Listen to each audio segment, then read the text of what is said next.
Hey everyone, and welcome back to Sabin Himalensis. I'm AI Sabin. And I'm AI Claire. We're so glad you're here to explore more with us today. We've got a great one for you. We're talking all about Everest Climbing Guide 2025, Routes, Costs, Permits, and Risks Explained, Ultimate Mount Everest podcast. You're not going to want to miss this. If you're new to the channel, we'd love it if you'd hit subscribe and tap the bell. Now let's jump right in. Today we're tackling something monumental, a topic that literally touches the sky, Mount Everest. Quite literally. Yeah. If you've ever found yourself wondering what it truly takes to stand on the world's highest peak, beyond the iconic photos and headlines, then this deep dive is definitely for you. Mm-hmm. We pulled together a comprehensive stack of sources to really uncover the raw facts, the immense, almost unimaginable challenges, and the incredible, often unseen logistics involved. There's so much going on behind the scenes. Exactly. Our mission today isn't just to list facts, it's to give you a shortcut, sort of, to understanding the sheer audacity, the colossal commitment that is an Everest expedition. Right. So what does this all mean for someone maybe dreaming of the summit, or perhaps just, profoundly curious about this ultimate human endeavor? Well, what's truly fascinating here is how Everest transcends being just a very, very tall mountain. It's a profound testament to the limits of human endurance. For sure. And for many, it's the culmination of an entire lifetime in mountaineering. A whole career? Exactly. We're going to explore that journey, from a distant dream to the actual summit, dissecting the legendary routes, the staggering costs, the very real dangers, and the immense personal investment required. Okay, let's unpack this incredible natural wonder then. When we say Mount Everest, what exactly are we talking about beyond just tallest mountain? Well, first off, the mountain holds multiple identities. It's Sagarmatha to the Nepalese, which means forehead in the sky. Wow. And Chomolungma in Tibetan, mother goddess of the world. Beautiful names. They really are. And its official height is a precise 8,848.86 meters, or 29,031.7 feet. So precise. Right. And it stands proudly on the border of Nepal and the Tibet Autonomous Region of China. That precision itself, it kind of hints at ongoing geopolitical discussions and, incredible advances in survey tech. That makes sense. It's not just a static number. Not at all. And of course, the moment everyone remembers, Sir Edmund Hillary of New Zealand and Tenzing Norgay Sherpa of Nepal first successfully summited on May 29th, 1953. Such an iconic moment, truly shaping mountaineering history. So what are the sort of fundamental facts about this giant that aspiring climbers, or even just us curious minds, need to grasp? Well, beyond its height, understanding the climbing seasons is absolutely crucial. The main window, the most popular one, is spring.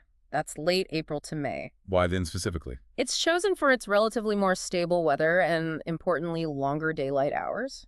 There's also an autumn season, late September to October. It's colder, definitely fewer crowds, though. Fewer crowds sounds appealing. It can be, but the cold is a major factor. And here's the real kicker. The actual window for a summit attempt within those seasons is incredibly narrow, often just a few days. A few days. Yeah, dictated entirely by the unpredictable high-altitude weather patterns. You wait for the mountain's permission, really. It sounds demanding, intense, and then you just wait. So this challenge, it's certainly not for just anyone, is it?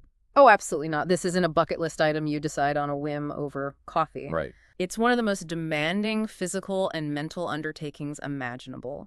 It requires a significant financial investment. Yes, we'll get into that. Okay. But maybe more importantly, months, if not years, of dedicated physical and technical training. It's truly the pinnacle of a mountaineering career. So you build up to it. Exactly. You typically attempt Everest only after successfully summiting several other high-altitude peaks, 6,000 meters or more. You're building a resume for the ultimate climb. Okay, so you've put in the years of training now. How do you even begin to get up Everest? Our sources highlight two main routes. Can you walk us through that fundamental choice climbers face? Indeed. Most climbers choose between the South Col from Nepal or the North Ridge from Tibet. And this isn't just a logistical choice, like picking a highway. No, it's fundamental. It impacts everything. The whole experience, the cost, the very nature of the climb itself. Well, let's start with the classic then. Yeah. The South Col route from Nepal. That's the path Hillary and Norgay took, right? Right. That's the one. It's undoubtedly the most popular and commercially established route. The journey kicks off with a pretty dramatic flight into Lukla. I've heard about Lukla Airport. Challenging. Oh, yeah. often called one of the world's most challenging airports. Short, steep runway, nestled in the mountains. It gets your attention. I can imagine. From there, it's an 8-10-day trek through the stunning Khumbu Valley. And this trek isn't just about getting from A to B. It's for acclimatization. Crucial for acclimatization, yeah. Right. Gently easing your body into the increasing altitude as you pass through these amazing Sherpa villages before finally reaching Everest Base Camp, or EBC, at about 5,364 meters. Okay, so you're at base camp. What happens next? Above EBC, the real mountaineering begins. First, climbers face the notorious Khumbu Icefall. Right, the moving glacier. Exactly. A treacherous, constantly shifting glacier filled with deep, unpredictable crevasses. Each season, dedicated Sherpas, often called the Icefall Doctors, fix routes through it with ropes and ladders. It's an incredible feat of engineering and bravery. Wow, icefall doctors. Then it's through Camp 1, across the vast sort of basin-like Western Crumb, up to Camp 2. And then you tackle the formidable 11,125-meter Lhotse face to reach Camp 3rd. That sounds relentless. It is. The final camp before the summit push is Camp 4, located in the chilling death zone. We'll talk more about that at approximately 7,950 meters on the South Col. And the Hillary Step, I know that was a famous feature. It was historically a near vertical rock face around 8,790 meters, a significant bottleneck and challenge, though it's now considered a more manageable rocky slope after the 2015 earthquake. Often bypassed or climbed more easily, but still a serious point high on the mountain. Okay, that's an epic, almost brutal journey just described. Constant vigilance needed. So that's the historic South Col. But what about the other side, the North Ridge from Tibet? How does that compare? The North Ridge offers a distinctly different experience, almost a different character. Your approach is primarily vehicle-based. Oh, driving. Yeah, traversing the vast Tibetan plateau from Lhasa to the Chinese base camp, or CBC, which is around 5,150 meters. But the real hub for the climb is actually Advanced Base Camp, ABC, way up at 6,400 meters. And how do you get there? That requires a long, arduous trek up the East Rongbuk Glacier. So less trekking initially, but a big trek higher up. I see. And the climbing stages? Key stages there include ascending a steep head wall to the North Col, that's Camp 1, at 7,000 meters, then up to Camp 2 at 7,500 meters, and a very exposed Camp 3 at 8,300 meters. Very exposed. Exposed to wind and cold. Exactly. And the crux of this route is the 3 steps. These are short but highly technical rock and snow climbs. The most famous part is the second step, which has the well-known Chinese ladder to help climbers overcome it. A ladder, high up there. Yep. It's generally considered a more technically demanding climb in its upper sections, with more sustained exposure to the elements compared to the south. Okay, fascinating contrast. We've talked routes, immense physical demands. Now, let's peel back the curtain on something many find, well, maybe eye-watering, the cost. Climbing Everest is famously expensive. What are we really looking at financially? It is, yeah. It's truly one of the most expensive mountaineering objectives globally. Costs vary a lot depending on the operator, the level of service, the route. But Generally, Tibet can be slightly less expensive, mainly due to lower permit fees from the Chinese side. Okay, give us some numbers. What are the permit fees alone? Well, the climbing permit in Nepal is $11,000 per person. 11,000 just to be allowed to climb. Pretty much. In Tibet, it's structured a bit differently, often part of a group fee, but it works out to around $8,000 per person. But that's just the permit. Right, so the full expedition package, what's the range there? On the Nepal side, you're looking at anywhere from, say, $35,000 up to $90,000, or even more for very high-end services. And on the Tibet side, maybe slightly lower, starting around $30,000 up to $80,000 plus. That is a staggering amount of money. What exactly are climbers getting for that kind of price? What's included in those packages? It's a good question. Yeah. Because beyond the raw numbers, the insight here isn't just about paying for gear, right? Right. It's paying for a meticulously engineered life support system in one of the planet's most hostile environments. Where mistakes are fatal. Exactly. Where even a tiny oversight can have fatal consequences. So that price tag reflects the extreme value placed on human life and just the unparalleled logistical challenges. So it's typically covered. A standard package usually covers those permits, national park fees, liaison officer costs, and critically essential guides and Sherpa support. Often a 1-to-1 client-to-Sherpa ratio on summit day, which is vital. 1 Sherpa per climber on summit day. For reputable operators, yes. It also includes supplemental oxygen, usually 3 to 5 bottles per climber, and high-quality masks. All accommodations from Kathmandu to base camp, flights like the one to Lukla, ground transport, food, all the camping gear, group equipment like ropes, medical kits. You're basically buying into a massive, organized effort. That sounds comprehensive, but I still have a feeling, are there hidden costs? Things that maybe surprise people? Oh, absolutely. Always. Crucial and universally expected are tips for the Sherpas and the staff. Tips. How much are we talking? Typically, a minimum of $3,000 US, often more per climber. And you have to remember, these are the people literally putting their lives on the line for your safety and success. That's a really important perspective. What else? You also need to buy all your own personal high-altitude gear, your suit, boots, sleeping bag. That can easily be another $10,000 to $15,000. Wow. Then there's insurance, comprehensive travel and rescue insurance, and it must explicitly cover high-altitude mountaineering up to 9,000 meters and helicopter evacuation. That's mandatory. Inexpensive, I assume. Several $1,000s. Easily. Just a helicopter rescue from the Khumbu Valley alone can run from $5,000 to $20,000 or more. Good grief. Plus, extra oxygen bottles, if you need more than your initial allocation, cost about $700 each. And of course, your international flights to get there and visas are not included in the package price. It really adds up. So it's not just paying for equipment. It's, like you said, paying for a specialized, highly skilled survival team. What is that essential support system like on Everest? Well, first off, it's not just recommended, it's mandatory now. You have to climb with a government-registered expedition company. Okay. And the absolute backbone of every single expedition are the climbing Sherpas. And let's be clear, they are elite professional mountaineers. Not just porters. Absolutely not just porters. They possess unparalleled knowledge of the mountain. They fix the ropes, they establish and manage the high camps, they handle the logistics up high, and critically, they are often the first responders in an emergency. Your life, quite literally, depends on their expertise and their tireless work ethic. Incredible respect for them is due. Immense respect. Most reputable operators also provide a dedicated expedition doctor or at least access to a medical clinic at base camp, which is another critical lifeline when things inevitably go wrong at altitude. Okay, so even with all that money, all that support, the source material really emphasizes that no amount of money can buy the physical and mental strength needed. Yeah. Which makes total sense after hearing all this. So what does it truly take to be ready, physically? Well, think about it. Your body at those extreme altitudes operates on just a fraction of the oxygen available down here at sea level. Right. So developing extraordinary cardiovascular endurance is completely non-negotiable. Training has to be rigorous. We're talking long-distance running, cycling, swimming, and maybe most critically, hiking. Long hours, day after day, with a weighted pack, maybe 20 kilograms. That's about 45 pounds on relentlessly steep terrain. Simulating the actual climb. You have to. You need to simulate that multi-day grind, the wear and tear on your body. It sounds like you definitely can't just wake up one day and decide, I'm climbing Everest next spring. What kind of prior climbing experience is absolutely essential? Oh, absolutely not. Everest cannot be your first major high-altitude climb. It just can't. Operators, the good ones, require a climbing resume. A resume? Like for a job? Pretty much. Okay. Demonstrating successful ascents of multiple 6,000-meter peaks. Ideally, they want to see 7,000-meter or even other 8,000-meter peaks on there.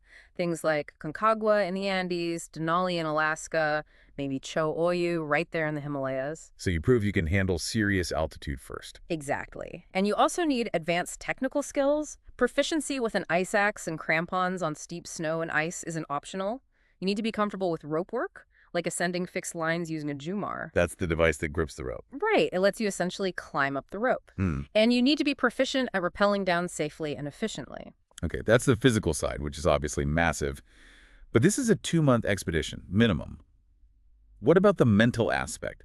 How do climbers even prepare for that kind of marathon? Mental resilience is, well, it's arguably just as paramount as physical strength, maybe even more so at times. Really? Think about it. You'll face extreme cold day after day, chronic exhaustion, constant physical discomfort, and then unexpectedly long periods of sheer boredom just waiting for weather windows in a tent. The waiting must be tough. It's incredibly tough. The ability to stay positive, to remain patient, and crucially, to stay focused under immense sustained pressure is absolutely essential. It's a mental fortitude that very very few people ever truly develop, let alone test like this, and it's tested at every single step on that mountain. Given all these challenges, what are the most significant dangers climbers face, especially once they enter what's so ominously known as the death zone above 8,000 meters? Right, the death zone. Above 8,000 meters, the human body simply cannot acclimatize anymore. It's a zone of slow, inevitable deterioration. Your body is essentially dying up there. Slowly, yes. That makes it inherently dangerous. The primary danger is altitude sickness in its various forms. Acute mountain sickness, AMS that starts with headaches, nausea. Then you have high-altitude pulmonary edema, HCE. That's fluid filling the lungs.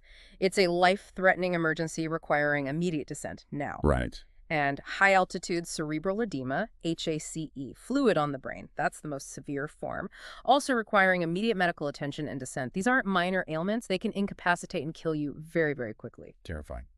What about hazards from the mountain itself? Absolutely. There are what we call objective hazards. Hidden crevasse falls, especially dangerous down in the Khumbu icefall. Because it's always moving. Constantly moving. And then unpredictable avalanches and icefall collapses. We saw the tragic consequences of those in the 2014 and 2015 disasters. Yes, I remember those. Horrific. And environmental dangers, too. Severe frostbite, hypothermia. Temperatures can plummet to minus 60 degrees Celsius. That's minus 76 Fahrenheit with wind chill. Exposed skin freezes in seconds. Minus 60. And sudden weather changes are just notorious up there. A perfectly clear summit day can turn into a lethal, blinding storm within an hour. No warning. Beyond the physical and environmental threats, I can only imagine the psychological pressure, maybe even interpersonal stuff, when you're literally stacked on a mountain with hundreds of others. What role does the human element play? You've hit on a really critical point there. Crowding. It can be a significant, often underestimated factor, especially on the south side. Chance. Literally. On popular summit days, human traffic jams can form at bottlenecks like the Hillary Step used to be, or other narrow sections on both routes. And delays at that altitude, they're not just inconvenient. They're dangerous. They can be fatal, leading directly to running out of supplemental oxygen, critical loss of body heat, increased exposure time to the elements. You're not just fighting the mountain anymore. You're navigating other exhausted, vulnerable humans in the death zone. It adds a whole other layer of complexity and risk. Given all these immense challenges, the dangers we've just laid out, it becomes incredibly clear this isn't a quick trip. So, what does the full, grueling timeline of an Everest expedition actually look like, start to finish? It's a massive undertaking, logistically and personally. It typically unfolds over approximately 2 months, give or take. 2 months. Wow. Yeah. The first 10 days or so involve your arrival in Nepal, getting to Kathmandu, sorting gear, and then that flight to Lukla, followed by the initial 8-10-day acclimatization trek to base camp. So that trek is the start of acclimatization. It's the very beginning, yes, where your body slowly starts to adjust. Then, days 10 through 30, roughly, are absolutely critical for what we call acclimatization rotations. The climb high, sleep low thing. Exactly that. Teams meticulously follow that principle. It's like the body's mandatory training program for surviving extreme altitude. You push higher during the day, exposing your body to thinner air. Stressing it a bit. Right. And then you retreat to a lower, more oxygenated camp to sleep and recover. This signals your body to ramp up its red blood cell production. It's like building your internal oxygen delivery system. Makes sense. So what do these rotations look like? Typically, climbing from EBC through the icefall to Camp Of, then maybe returning to EBC for rest, or climbing to Camp Up, sleeping there, then pushing up to Camp 2, perhaps even touching Camp 3rd, then descending all the way back to EBC for a longer rest period. They're exhausting, but essential. Wow, so even reaching Camp 3rd isn't the final push, it's part of the prep. Yeah. What's it like mentally, knowing you might be on day 30 of a 60-day ordeal and you're just waiting? That's exactly it. Days 30 to 45 are often about deep rest at base camp, and honestly the most agonizing part for many, waiting for a summit window. Just waiting on the weather. Completely. Expedition leaders, meteorologists, they become obsessive, meticulously monitoring complex weather models, looking for that elusive 3 to 5 day period of stable, relatively low wind conditions high in the mountain. It's a huge test of patience, a period of intense nervous anticipation where every single forecast is dissected. I can only imagine the tension. Then finally, the summit push. Yeah. Usually happens between days 45 and 55, give or take. It takes 4 to 6 relentless days just to get from EBC to the summit and back down partway. 4 to 6 days just for the final push. Yes. This involves carefully timed moves. EBC to Camp 2, rest. Then Camp 2 to Camp 3, maybe use oxygen there. Then Camp 3 to Camp 4 on the south col, usually resting on oxygen for a few hours. And summit day. Summit day itself usually begins in the dark, around 10 p.m., maybe midnight. You climb through the brutal cold and wind of the night. Climbing at night. To reach the summit around dawn, hopefully, when the weather is often calmest, take your pictures, feel the moment, but then you immediately need to start the descent. Ideally back to Camp 4, or if your strong and conditions allow, maybe even all the way down to Camp 7 that same day. Getting down is paramount. The descent is just as dangerous. Arguably more so because you're exhausted. Then the final days, maybe 55 to 60 plus, involve the bittersweet task of packing up base camp entirely, trekking back down to Lukla, and finally flying back to Kathmandu. It's truly an odyssey. That's just an incredible commitment, an unbelievable journey. So for anyone listening who might actually be considering such a monumental challenge someday, or maybe just for the rest of us to reflect on the deeper lessons here, what's the final wisdom? What emerges from these epic endeavors? Yeah, there's definitely a vital checklist, not just for success, but for responsible adventuring, which is increasingly important. Right. First, always book early and book with a reputable operator. Look for one with a proven safety record and crucially experienced, well-treated Sherpa teams. Due diligence is key. Absolutely. Second, train diligently. Your fitness is truly your lifeline up there. Start at least a year in advance, probably more. No shortcuts on training. None. Third, buy that comprehensive insurance. Make absolutely sure it explicitly covers helicopter rescue up to 9,000 meters. It's not optional, it's essential. Got it. Fourth, and this is huge, respect the Sherpa guides and the local communities. Their experience is unparalleled. Dignity for the local culture is fundamental to being a responsible visitor in their home. Absolutely crucial. And beyond that, practice leave no trace. Everest, sadly, has a significant trash problem accumulated over decades. They've read about that. So pack out absolutely everything you pack in. Choose operators who have strong environmental ethics and actively work to clean the mountain. Leave it better than you found it, if possible. That's the ideal. And finally, perhaps most importantly, be humble. The mountain is always, always irrevocably in charge. She doesn't care about your plans. Not one bit. Be prepared, mentally and practically, to turn back at any moment, for any reason. Yeah. Reaching the summit is always optional. Returning safely is mandatory. That's the mantra. Summit is optional, returning is mandatory. Wow. What a deep dive into an extraordinary, almost unbelievable human endeavor. We've journeyed from the sacred names of Everest, Chomolungma, Sagarmatha, to the nitty-gritty of the costs, the treacherous routes, the immense training, the absolutely vital life-saving support systems. It truly is a world unto itself up there. It really is. And if we connect this to the bigger picture, you see Everest is far more than just a climb, isn't it? Clearly. It's a profound test of human resilience, meticulous preparation, and, as we just said, absolute humility in the face of nature's raw, untamed power. It really highlights what humans are capable of, both individually and, maybe more importantly, collectively with that support system. So what does this all mean for you listening? Perhaps it's a newfound, deeper appreciation for these incredible feats of human endurance. Or maybe, just maybe, it sparks a curiosity to learn even more about the unique cultures, the Sherpa people, the fragile environments that surround this majestic, truly awe-inspiring peak. And this whole adventure, this whole deep dive, it raises a really powerful question for us today, doesn't it? In a world where even the most extreme challenges are becoming, in some ways, increasingly accessible, how do we balance that innate human spirit of adventure? The drive to explore, to push limits. Exactly. How do we balance that with the absolute imperative of preserving our most fragile, most powerful, and ultimately most sacred natural wonders like Everest? That's something to ponder, I think, long after we've descended from this particular deep dive. Thanks so much for listening to Sabin Himalayensis. If you enjoyed it, please like, subscribe, and tap the bell so you never miss an episode. Drop a comment. I'd love to hear what you think or what you'd like next. Follow us on Instagram/Facebook for more updates and extras. Until next time, take care and remember, the best stories are yet to be told. See you in the next one.